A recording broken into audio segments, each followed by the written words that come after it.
C'est une voix, bien sûr, une manière unique de poser des questions. C'est une allure aussi, une silhouette et des yeux bleus malicieux qui semblent déjà tout savoir. Pendant des années, elle a invité les autres à se dévoiler dos à dos. Aujourd'hui, c'est les yeux dans les yeux qu'elle nous raconte, qu'elle se raconte, sans esquive, j'espère. Tellement, mesdames.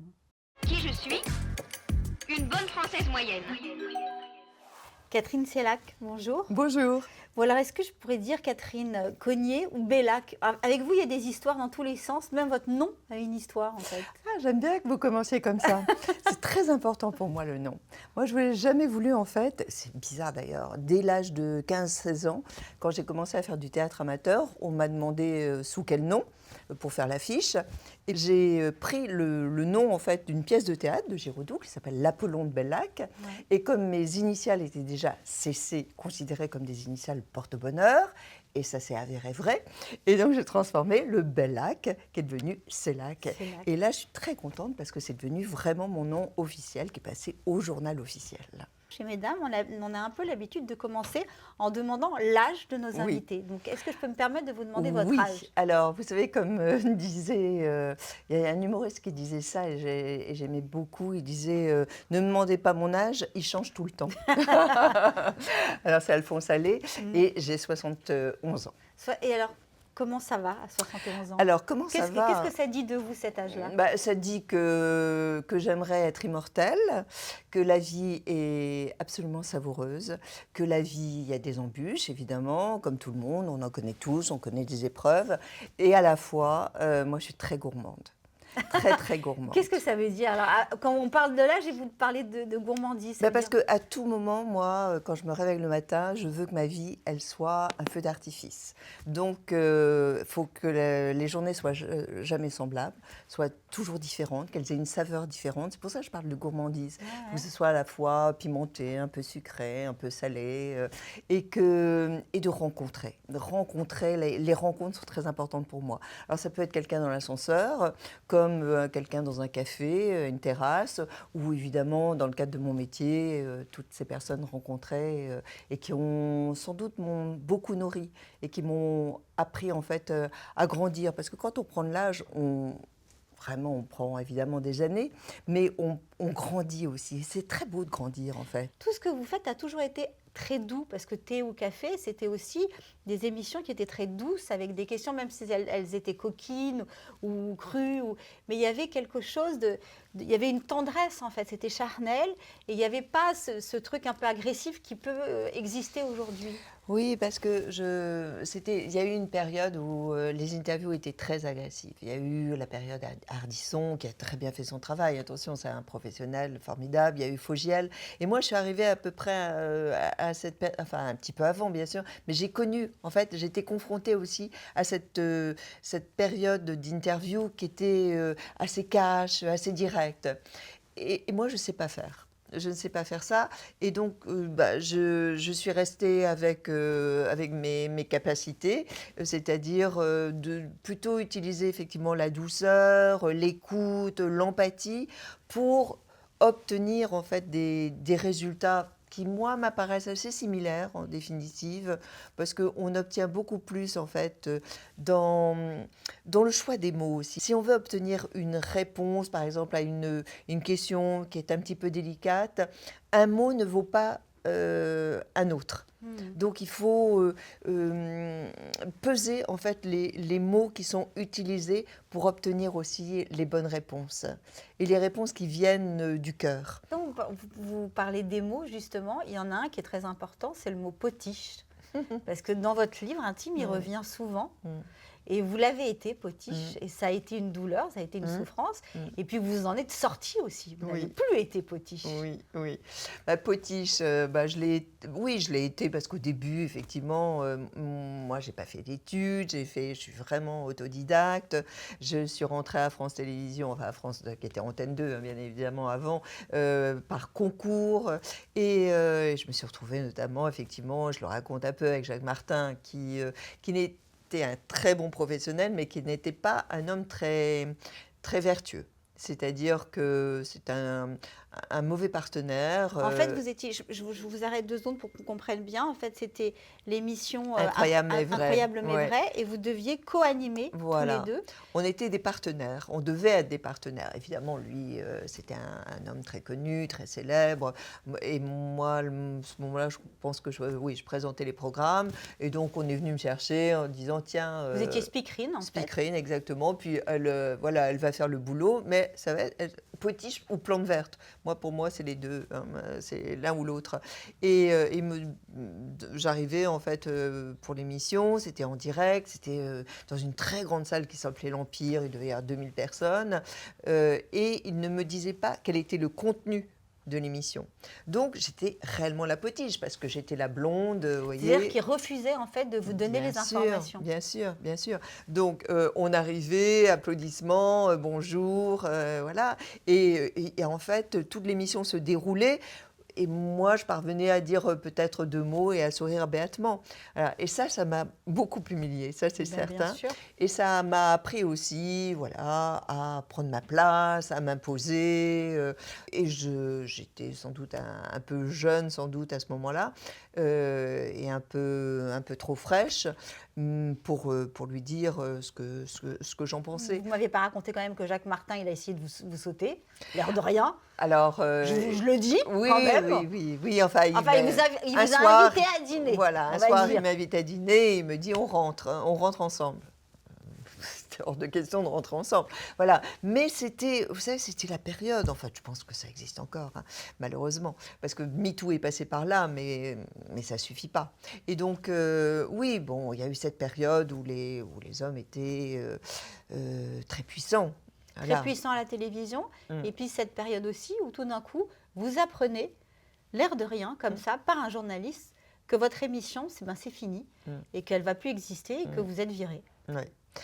Ça, c'est donc il n'y a pas si longtemps que ça, hein, puisque Thé au café s'est arrêté il y a 6 ans maintenant. Et oui, mais c'est la méthode, alors vous allez me dire que je suis peut-être trop douce en disant ça, c'est la méthode connue de l'audiovisuel, c'est-à-dire on apprend tous et toutes par la presse, en fait, notre remerciement. C'est indélicat, c'est inélégant, j'aurais préféré que ça se passe différemment, j'aurais aimé avoir un tête-à-tête avec évidemment la présidente, ça m'aurait fait peut-être digérer mieux mon départ. Et à la fois, regardez, maintenant la vie est top, je fais du théâtre, je fais des émissions sur scène. Vous avez su rebondir, mais oui. Qu'est-ce qui s'est passé quand ça s'arrête tout d'un coup, qu'est-ce qui se passe en vrai? Vide. Parce que c'est important puisque vous rebondissez, c'est aussi important de nous raconter le up and down. Parce que c'est vrai, vous avez raison. J'aime bien passer très vite les mauvais moments, mais vous avez raison. C'est important de raconter les mauvais moments parce que ça donne du courage aussi. Oui. Comment vous avez fait D'abord, j'étais bien entourée. J'ai été entourée d'une famille, des amis, d'un compagnon. Et ça, c'est quand même très important. Je pense aussi que je suis très déterminée. Et j'ai eu une année de flottement, mais assez rapidement, le fameux Mouloud est venu taper à ma porte. Et donc, sachant que c'était une autre génération qui me réclamait à ses côtés, c'était quand même un cadeau béni de je ne sais pas qui, puisque moi, je ne suis pas pratiquante. Donc, béni du ciel, on va dire. Et ça m'a beaucoup apporté. Donc, en fait, on rebondit souvent aussi grâce à ce qu'on a peut-être semé. Ouais. Je crois qu'on sème et parfois on récolte. Et alors, qu'est-ce que vous avez semé que vous n'avez pas encore récolté? Parce que vous avez fait la télé, la radio, vous venez d'écrire un livre, vous mettez en scène en fait des interviews au théâtre. Est-ce qu'il y a quelque chose que vous n'avez pas encore fait, que vous voudriez faire? Oui, je souhaiterais aujourd'hui faire du théâtre. Ah oui, mais Voilà. En tant que comédienne? En tant que comédienne. Ah, génial. Oui. Revenir en fait à mes premiers amours. Oui, c'est ça. Puisque j'ai commencé ainsi. Ouais. Et j'ai toujours en fait voulu faire ce métier. Voilà. Et puis il y a eu des opportunités, comme je vous l'ai dit, Antenne 2, je suis rentrée à la télé, puis après tout s'est ouvert. J'ai forcé un peu les portes aussi, hein, parce qu'il faut y aller. Hein. Mais et aujourd'hui, j'aimerais beaucoup, ou jouer avec des partenaires, ou jouer, j'ai une petite idée aussi, un seul en scène. Ça me plairait Ah oui, beaucoup. mais c'est quoi cette petite idée Ah bah attendez, nous on veut tout savoir. Je sais pas, je réfléchis, j'ai une amie voilà, qui veut me mettre en scène et voilà, est-ce que c'est à partir du livre, est-ce que c'est un texte qu'on a aussi en tête, mais bon, franchement, c'est les prémices. C'est des prémices. Oui, c'est les prémices. Mais l'envie est là, elle est très forte et je bouclerai la boucle ainsi. Et vous aviez interviewé Arletty quand vous travailliez à la radio. Et Arletty, vous aviez dit que la meilleure crème en fait de jouvence, beauté, ouais. c'est la meilleure crème de beauté, c'était d'avoir bonne conscience. Oui. Est-ce que vous avez bonne conscience, Catherine? Alors, est-ce que j'ai bonne conscience? Je crois que oui. Même je suis sûre que oui. J'ai bonne conscience parce que je suis en accord avec moi-même. Je ne crois pas avoir fait trop de mal. Je ne pense pas. Ouais. Ça, c'est important. Et puis, j'ai toujours cette curiosité envers les autres et cet amour, en fait, pour les autres. Donc, je pense que tant que je serai comme ça, j'aurai bonne conscience parce que je ne vis pas dans une bulle et je vis aussi à travers les autres et je remercie beaucoup les autres qui m'ont énormément nourrie. Vous avez dit une chose qui m'a beaucoup intéressée, ce que vous avez dit aussi, grandir, c'est aussi ne plus avoir peur de soi. Ça veut dire quoi, ne plus avoir peur de soi? Je pense que quand on est adolescente, quand on est jeune femme, on prête très très attention au regard des autres, vous savez, tous ces complexes qu'on peut avoir. Et puis, on acquiert une sorte de confiance en soi. Je pense que toutes les femmes, effectivement, à partir de 50 ans, on a créé avec une amie, Nathalie Garçon, une association qui s'appelle Over 50. Et alors, on a 50 ans. Ouais. Ouais, on a 50 ans et plus. Et alors et surtout, on devient beaucoup plus inspirante, souvent plus puissante. Les enfants sont partis, on est beaucoup plus libre en fait de faire ce qu'on a envie de faire et d'évoluer en fait dans ce monde d'une manière plus fluide, plus souple et encore une fois sans penser aux autres et en pensant à soi. Alors vous dites d'ailleurs 50, 60, 70, il n'y a pas de date de péremption, il n'y a que des femmes qui osent. Mais alors qui ose quoi?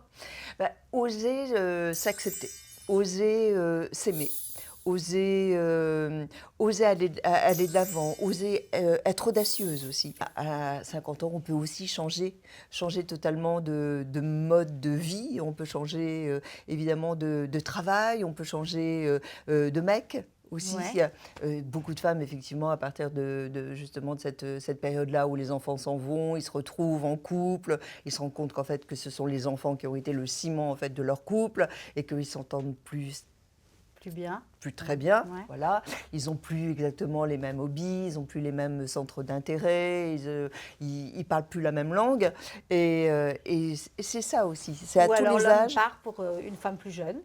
Oh, ça n'arrive jamais. Jamais. Mais heureusement, maintenant, il y a aussi des femmes qui partent pour des hommes plus jeunes. Et ça, j'aime beaucoup. Les filles de 20 ans, Dieu sait si c'est merveilleux d'avoir 20 ans, mais je ne voudrais surtout pas avoir 20 ans aujourd'hui. Mais, pourquoi vous voudriez surtout pas avoir 20 ans? Je n'ai pas du tout envie d'avoir 20 ans. Vous avez vu le contexte dans lequel on est. Je pense que moi, j'ai vécu la période la plus merveilleuse qui soit. C'était après 68. Et après 68, tout était ouvert. C'est-à-dire, voilà, le corps... La liberté sexuelle. Oui, sexuelle, et puis même son propre corps, les mini-jupes, on était habillés comme on l'entendait, il n'y avait pas, encore une fois, on n'avait pas le regard aujourd'hui qui est assez convenu, aujourd'hui tout est un peu politiquement correct, tout est cadré. Alors que là dans ces années-là, on a eu la fièvre en fait du samedi soir. Mais c'était tous les jours de la semaine. Mais c'est ça, parce que vous, quand on parle de look, justement, vous avez eu, et vous avez toujours un look bien à vous, vous êtes très féminine. Moi, je suis toujours brouillon, je suis toujours en jean. Excepté aujourd'hui. Excepté aujourd'hui, je me suis habillée de cette manière-là. J'adore, vous êtes très sexy. Mais alors, sexy, ça ne veut pas dire pour autant tenter de séduire les hommes. Ouais. Pour moi, sexy, ça veut dire tenter de se séduire soi-même.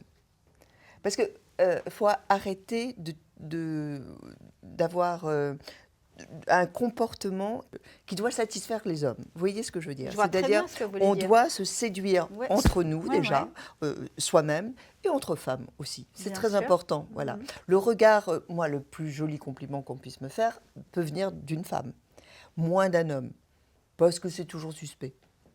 Alors que d'une femme, bah, c'est vrai, c'est sincère, c'est authentique. C'est à chacun, à chacune, notamment, de trouver ses limites.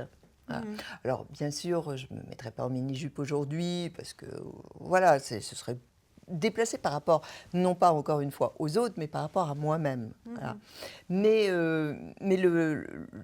en fait, le vêtement est très révélateur, en fait, de ce que l'on est, de ce que non pas de ce que l'on veut montrer, mais de ce que l'on veut se montrer. Encore une fois, je pense que la vie, en fait, plus les années passent, c'est de se surprendre soi-même. Et qu'est-ce que vous avez envie de vous montrer alors, vous Alors, moi, je pense, je tente de me montrer, j'y arrive pas mal. D'abord que je suis amie avec moi. Ouais, c'est bien. Voilà. Alors, c'est plutôt extraordinaire, ça, parce qu'on peut mettre une vie à être ami avec soi. Oui, mais la vie étant courte, il faut vite se réconcilier avec soi-même et que j'ai obtenu à peu près d'avoir la vie que je rêvais. Et ça c'est un privilège en revanche. Vous avez démarré dans la vie en disant que vous vouliez de la lumière. Ouais. Parce qu'effectivement, quand vous Ouais. parliez de vous, de votre enfance, vous dites que c'était un peu gris et vous vouliez de la lumière. Et est-ce que la télé vous a amené cette lumière? La télé m'a apporté la lumière grâce au public. En fait, c'est le public. C'est le public, c'était les téléspectateurs, les téléspectatrices qui tout du long sont fidèles. Parce que 23 ans en fait de thé ou café, hein, mais 23 ans avec un rendez-vous bi-hebdomadaire, c'est une fidélisation évidemment avec le public. Et le public, moi, m'apporte encore beaucoup parce qu'il est encore là. Là, bientôt, je vais participer à des salons du livre. Et mon grand plaisir, c'est de retrouver justement ceux qui étaient le samedi et le dimanche à prendre le petit déjeuner avec moi. Parce que j'ai toujours vu en fait une émission de télévision avec comme partenaire le public. Oui, parce que vous avez quand même fait 1702 émissions, Oui. 1560 invités. Bah dites donc. Non mais alors. Bah dites donc. Bah dites donc. Ça alors. Mais Oui, vous vous c'est rendez vrai. compte? Mais ça aussi, c'est merveilleux parce que c'est des personnes, bon, évidemment connues pour la plupart, qui étaient de l'international. Je ne sais pas, ça peut être Jane Fonda, Dustin Hoffman ou Sting. Sting. Ah, bah, Sting. Ah. On en parle tout de suite de Sting. Bah, allez-y, allez-y. Bah, Sting, c'est un homme que j'ai reçu par 2 fois. Et c'est sans doute un des seuls, on va dire stars, une des seules stars internationales, qui a su me demander depuis combien de temps faites-vous cette émission? Pourquoi faites-vous cette émission? Pourquoi l'avez-vous appelée Tea or Coffee? Et c'était quelqu'un qui avait de l'empathie et qui a de l'empathie. Et lorsque je l'ai vu une deuxième fois, même chose, il a posé vraiment beaucoup de questions. Il est arrivé avec, non pas un aéropage, vous savez, de Oui, communicants, d'attachés de presse, etc. Il est arrivé tout seul avec son manager et très tranquille. Voilà, et ça, j'aime beaucoup. Alors justement, parce que donc, le principe de l'émission Thé ou Café, à un moment, vous étiez dos à dos. Pourquoi tout d'un coup, c'est vous qui avez décidé de faire ça? Oui, Qui a eu qui a eu 23 années de thé au café, des téléspectateurs qui sont fidèles, mais on le sait bien, qui peuvent vite passer d'une chaîne à l'autre. Ouais. Donc, Ça il zappe. fallait, ouais. Donc il faut trouver, petit chaque pulp, année, ouais. il fallait trouver quelque chose de nouveau. pimper, ouais. Voilà, exactement. Donc, bon, il est arrivé plein de choses. Hein. Parfois, j'ai laissé l'invité seul. Voilà, bon, bah, maintenant, voilà, vous êtes face aux téléspectateurs, vous faites ce que vous voulez, vous êtes sur le plateau, vous faites comme vous voulez. Donc les gens ils étaient un peu déstabilisés, mais bon, ça donnait lieu à des choses drôles, des happenings en fait. Moi, Ouais. c'est ça que j'aimais. Et puis le dos à dos est arrivé, un bon été, où je me suis dit, tiens, qu'est-ce qu'on va faire à la rentrée, qu'est-ce que je peux imaginer. Et puis, comme en fait, la question évidemment de thé ou café, c'était toujours thé ou café, et on était face à face. Et je me suis dit qu'à la fin, ce serait peut-être bien de sentir le corps, en fait, l'énergie de la personne, mais cette fois de dos. C'est-à-dire avec une sorte de sentir la musculature, Mais oui, c'est très intime. mais très, Bien sûr. très. La personne, en fait, qui est invitée et à qui je pose des questions, elle est un peu dans la nuit. C'est-à-dire, elle est seule face à elle-même. Quels sont les dos qui ont été les plus importants pour vous? Bon. Entre Jane Fonda et Bernard Tapie, par exemple. Ah oui, alors moi j'ai une grande préférence pour Jane Fonda, ça c'est certain, parce elle est drôle. Jane Fonda, d'abord elle est drôle, c'est une femme d'abord très courageuse, et puis elle est cash. C'est-à-dire qu'avec justement les années, elle aussi, elle est de plus en plus lâcher prise.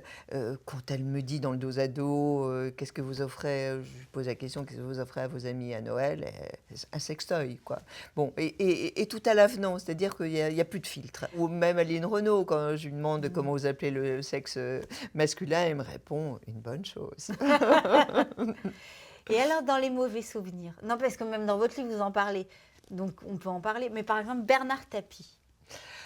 Tapie, c'était un homme très sanguin, c'était un homme que lorsqu'il est venu dans l'émission, il considérait qu'il était rappeur. Moi, Ça veut dire quoi, il considérait Mais qu'il parce était qu'il rappeur? était en train de... Enfin, il avait fini d'ailleurs son album avec Doc Gynéco. Ah, d'accord. Donc il venait en tant que rappeur. Ah, d'accord. Oula, j'avais Donc, oublié cette période. Bien sûr. Et donc, à mon sens, évidemment, et je pense qu'au sens de tout le monde, il n'était pas seulement rappeur. Et notamment, il y avait toujours un petit portrait en images. Et on a reparlé, parce que c'était notre métier de journaliste, de reparler effectivement de l'affaire du Crédit Lyonnais. Et ça, il n'a pas supporté, mais pas supporté un instant. En plus, ça venait en début d'émission, dans les 10 premières minutes. Donc, il a arraché son micro, il est parti. Ah oui. Donc c'est un peu comme si là je vous laissais en plan et c'est pas très agréable. Et puis Vous l'avez couru après ou pas du tout? non, ah non, pas Non. du tout. Ah non, j'ai été très stoïque, j'ai attendu, on a coupé. Et puis évidemment quelques minutes plus tard, il était en fait à l'autre bout de l'escalier, enfin même de l'étage. Il boudait, quoi, il Il boudait. boudait exactement comme un gamin, c'est exactement ça. Et puis il est revenu et tout du long de l'émission, qui durait quand même 50 minutes, je me suis dit, je vais m'en prendre une. Ah, Et intérieurement, je me disais, si m'en prends une, je lui en collerai une. Vous bah voyez, ouais. un tapis. Bon. Ouais. Et à la fin donc, de l'émission, j'étais bien contente d'arriver au générique. Et pendant le générique, on nous voyait encore à l'image. Et là, de nouveau, il retire son micro, comme ça, sans terminer vraiment la fin. Et il s'en va, et on le voit, mécontent. Et la même chose, il revient au bout de 10 minutes et il dit « Et où sont les photographes ?» Voilà. Et donc, il se rassoit, il pose avec moi. Et puis, quelques heures plus tard, il a appelé pour dire « Pardon, vraiment, j'ai été stupide, etc. » Donc, il a fait amende honorable. Mais pour dire que sur le moment, c'est vrai que c'est pas très agréable Bien sûr. de vivre ça. Voilà. Mais ça fait partie, des 10% peut-être sur les 1723 émissions Mais c'est ça, ouais. de désagréables. Mais quand on fait 1723 émissions, alors on est une pro des interviews, c'est quoi de faire une bonne interview? Est-ce que moi je vous fais une bonne interview là? Oui, parce que vous mettez à l'aise. Je me sens bien avec vous, que je suis tranquille, naturelle, que je ne vais pas me cacher et que j'ai envie en plus d'être sincère. Justement, dans votre livre, vous êtes très sincère. J'ai été très étonnée par tout ce que vous racontiez. Vous parlez de votre avortement d'une manière très honnête, assez crue. Et il y a quelque chose de chez vous, à ce moment-là, que j'ai ressenti de très féministe. Oui, ma fibre féministe, je pense qu'elle vient de très loin. Mais évidemment, cet épisode de ma vie n'a fait que la conforter, cette fibre. Oui, à 15 ans, on tombe amoureuse. Je ne sais pas si c'est vraiment de l'amour, mais on est impressionné par le fait qu'on peut séduire un homme qui a 15 ans de plus que vous. Voilà, donc c'était déjà un homme, voilà, mature. Moi, à 15 ans, vraiment une très jeune femme, très très jeune femme. Et puis, l'histoire fait que je suis enceinte. Et à cette époque-là, comme chacun sait, l'IVG était pas légal. Ouais. Donc, il faut trouver une solution. Mes parents n'étaient pas au courant. Bon, donc il a fallu faire ce parcours du combattant jusqu'à Paris, alors que j'habitais Rennes. Donc il va vous amener Voilà, il va m'amener dans un hôpital, ensuite un truc un peu glauque. Et ça ne se fait pas parce que, À chaque fois, on refuse. à chaque fois, on refuse parce que je suis mineure et qu'on savait très bien que derrière, il pouvait y avoir même des années de prison. Donc, je rentre à Rennes et puis ma mère est effectivement très instinctive, comme toutes les mères, elle a compris. Et c'est elle, en fait, qui va m'aider par la suite. Mais bon, cet homme, d'ailleurs, je n'en fais pas tellement cas parce qu'il se sera montré après tellement C'est un homme minable. marié, Oui, qui va d'ailleurs venir avec sa femme. Sa femme, voilà, chez Ouais. mes parents. Enfin bon, ce sera extrêmement minable, absolument minable. Et puis après, j'aurai plus du tout de nouvelles de lui, bien évidemment, et c'est très bien ainsi. Mais en fait, je voulais raconter ce qui m'était arrivé, mais en sachant que quand même, une femme sur 3 est confrontée à l'IVG. Durant son existence, donc ça concerne énormément de femmes. Et j'avais besoin de le dire parce qu'aujourd'hui, on est dans la légalité. C'est vrai que l'IVG fait partie de la Constitution, mais c'est un parcours extrêmement difficile encore, en raison de plein de choses, de la clause de conscience, effectivement, de certains médecins donc, qui ne veulent pas exercer leur métier, en définitive. En tout cas, quand vous vous faites avorter, après, vous dites, Mm. c'est comme si c'était Ouais. ma vie commençait vraiment. Exactement, tout à fait. Mais vraiment, je le dis avec beaucoup de vérité, parce que quand j'entends l'infirmière, je me réveille, l'infirmière dit si jeune, elle a raté sa vie, là, il y a eu une force en moi, une vitalité, une énergie qui a fait que dans mon esprit, je me disais je vais la détromper. Je vais la détromper. Toute ma vie, je vais faire en sorte de la détromper. Et je crois que j'ai pas mal réussi. Moi, je me suis demandé, quand je vous entends comme ça me fait penser à votre maman, figurez-vous, parce que votre maman, quand vous en parlez, vous racontez qu'elle n'a pas eu la vie qu'elle avait envie. C'était une femme à la maison et qui était plutôt très traditionnelle, très étouffée dans sa vie. Et je me demande si c'est pas aussi une petite. Je me refais votre histoire. Non, hein. mais vous avez tout à fait raison. Vous faites pas une histoire fausse. L'histoire est totalement vraie. Je vis pour elle en fait. Souvent, je pense à elle et je me dis déjà, elle a vécu quand même, comme elle est décédée, elle avait 92 ans, et donc elle a vécu quand même pas mal d'étapes professionnelles de ma vie, personnelle bien sûr, mais elle m'a jamais dit « je suis fière », voilà, mais je sentais quand même dans son regard qu'elle était satisfaite. Mon père, lorsqu'il est décédé, je l'ai retrouvé dans ses affaires, vous savez, un cahier où il avait coupé tous les articles, voilà. C'est génial. Et ça, c'est assez joli. Ça, il ne me l'a jamais dit, parce que j'avais une sorte de pudeur. Donc, oui, je vis aussi pour ma mère, pour me disant qu'elle a pas raté sa vie, mais sa vie n'était pas aussi épanouie, elle ne s'est pas réalisée autant qu'elle l'aurait souhaité, parce qu'elle en avait très envie, elle en avait vraiment la volonté, mais je pense que l'époque ne lui permettait pas. Donc oui, c'est vrai, vous avez tout à fait raison. Non, Bravo, bien joué. Alors moi, il y a une chose qui était très importante pour moi aujourd'hui, c'est c'est une rencontre assez émouvante, puisque vous avez interviewé mes parents, Oui. et puis vous avez surtout interviewé ma maman, Je ne dis jamais ce terme, donc c'est ma mère, Marie Zwolinski, avant qu'elle décède. Oui. Donc j'avais envie de vous poser une question parce que c'est des interviews qui ne sont pas faciles à faire. Vous interviewez une femme qui est malade, qui a perdu son mari, l'homme de sa vie, puisque mon père est né. C'est énorme. Mon père est décédé dans l'attentat du 7 janvier. Et vous préparez cette émission. Je me demandais comment vous vous étiez préparés et comment vous aviez vécu ce moment-là. Je les avais rencontrés déjà tous les deux. J'avais fait une émission à deux. Donc, je connaissais le couple, je connaissais leur complicité, leurs fausses disputes. Ouais. Et ça, j'aimais bien. Enfin, j'ai trouvé vraiment très amusant. Ils avaient un jeu entre eux. Donc, quand je retrouve Marie seule, triste. Je l'ai retrouvée triste, avec le chagrin. Sauf que cette femme était particulièrement élégante, votre maman, et qu'elle ne le montrait pas trop. Mais je sentais dans ses yeux, c'est le regard qui est important là. Ce n'était pas du tout le dos à dos, c'était son regard. Et on sentait qu'elle était brisée. Donc c'est difficile d'aller à petits pas pour lui faire dire bien sûr des choses vraies, sincères, et à la fois pour ne pas trop la plonger dans un chagrin qui est déjà très profond. On sentait que son cœur était meurtri. Donc il faut y aller avec douceur, il faut y aller avec délicatesse. Vous ne me regardez pas là? Non, parce que je suis avec elle. Là, actuellement, je ne suis pas avec vous, je suis avec elle. Et elle continuait à être une femme lumineuse, passionnante, peut-être faussement joyeuse.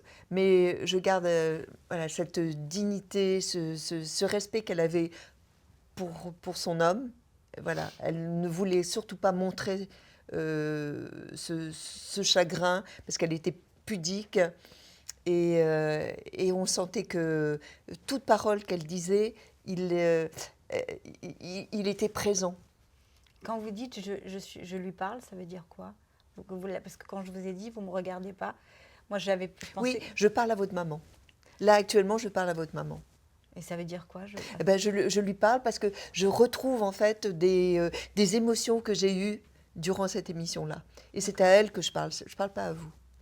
Ouais. Elle est là et je sais pas, ça m'émeut aussi de la retrouver en vous parlant. Pardon, parce que c'est vous, bien sûr, la plus émue.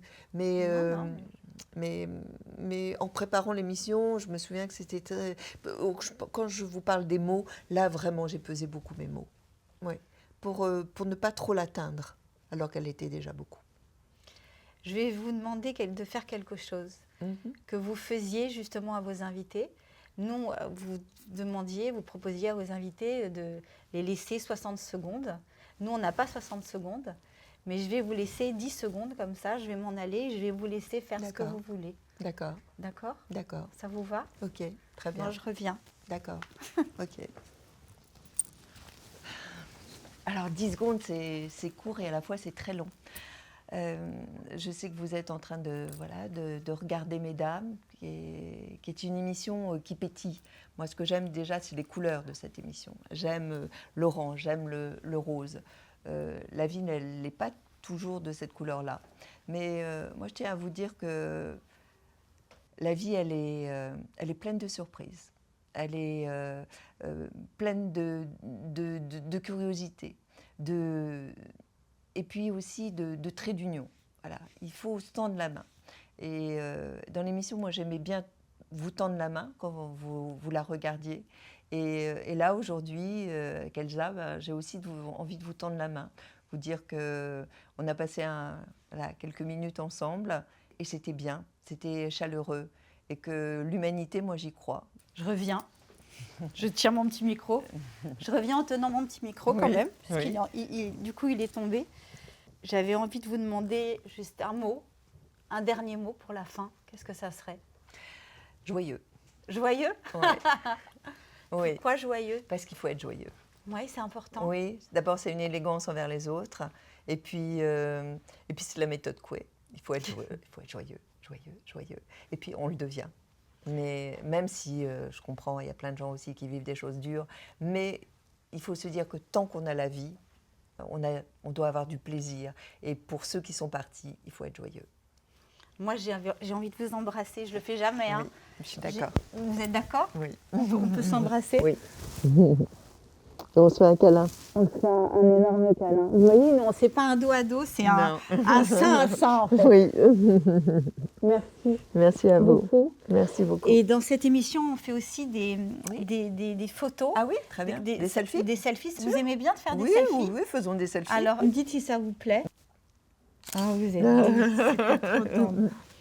Merci beaucoup. Merci vraiment. Elsa. C'était émouvant. Hein. Bah ouais, vous ne m'aviez pas regardé parce que vous ne vouliez pas pleurer. Non, et puis franchement, je pensais à Maryse. Mais oui, mais je sais, je l'ai senti aussi. Ouais. J'ai senti qu'elle était là. Bah, c'est pas facile, je dois vous dire. Bah non, je me doute. J'avoue. J'ai tenu. Mais c'est vrai que c'est pas facile. Oui, vous avez vécu des choses tellement difficiles pour vous. Ouais. Non, c'est surtout en fait que j'ai regardé comment vous l'avez interviewée et que j'ai vu qu'elle tenait le coup. Quand elle est passée chez vous, je pense qu'elle ne savait pas encore qu'elle avait son cancer en plus. Donc on l'a su juste après. Donc quand j'ai vu ces images, je me suis dit quelle force elle avait. J'ai vu votre gentillesse et voilà, il y avait quelque chose de très tendre et en même temps... Et vous avez fait un témoignage pour elle? J'ai fait un témoignage, pour elle. Je me souviens très bien. Merci beaucoup. Merci à vous.